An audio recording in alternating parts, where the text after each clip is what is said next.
Des fêtes au goût particulier à la fin d'une année inédite. La Covid-19 n'a pas encore disparu. Port de masque, distanciation physique, interdiction des accolades, toutes les mesures barrières restent de mise alors qu'il faut bien fêter.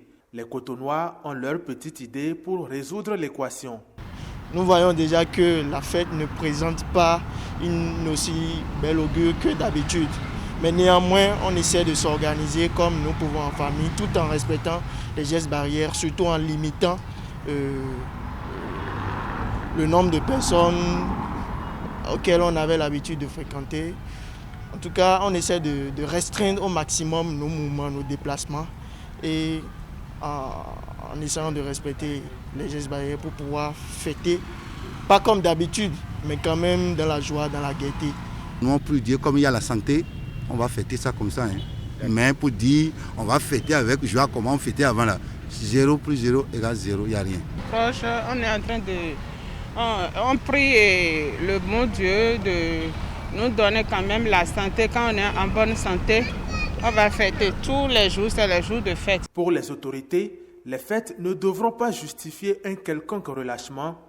Particulièrement animés en ces périodes, les bars et salles de fête devront ainsi se conformer aux règles sanitaires en vigueur. Nous pouvons fêter dans un espace où nous respectons la distanciation physique.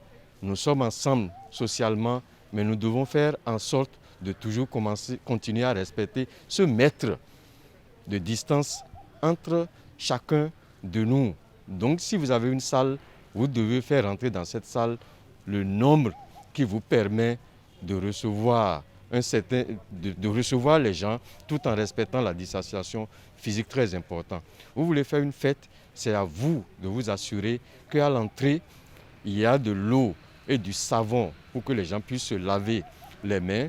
C'est à vous de vous assurer qu'à l'intérieur, sur les tables, il y a du gel pour que les gens puissent du gel hydroalcoolique pour que les gens puissent se nettoyer de manière régulière. Nous ne faisons plus d'accolade. Donc ce n'est pas parce que c'est Noël ou parce que c'est la Saint-Sylvestre que nous allons rompre ces habitudes et commencer à nous embrasser en pensant que nous avons déjà vaincu la bataille de la Covid. Nous n'avons pas vaincu la bataille de la Covid.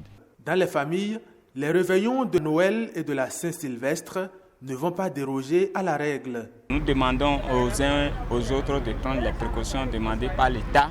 Mais d'aller organiser quelque chose quelque part là, non, c'est faux. Les familles simplement, à part ça, il n'y a pas l'invité. Parce que le temps là, il n'y a pas l'argent pour gaspiller. Même s'il y a Covid et que tu as de l'argent que tu veux faire fêter tes frères, il y a beaucoup de précautions à prendre. Il y a les plats jetables, comment organiser les bouteilles, les jus de fruits, tout ça là en sécurité, partagé. Et ceux qui sont enrhumés, tout ça là, qui n'ont qu'à éviter d'aller au niveau des autres, au lieu de tousser, éternuer. Bon, ce n'est pas toutes les fêtes qu'on fête. Donc si tu sens que tu vas déranger les autres, il faut se retirer. Je crois que c'est un choix intelligent, à faire. S'embrasser le 31 décembre ou le 1er janvier et ne plus se voir le 15 janvier, c'est à vous de faire votre choix. Vous l'embrassez le 1er janvier, le 15 janvier, il est gravement malade, hospitalisé à Alada, vous ne savez pas s'il va s'en sortir, c'est de votre faute. La consigne est claire, les moments de joie doivent rimer avec vigilance en temps de Covid.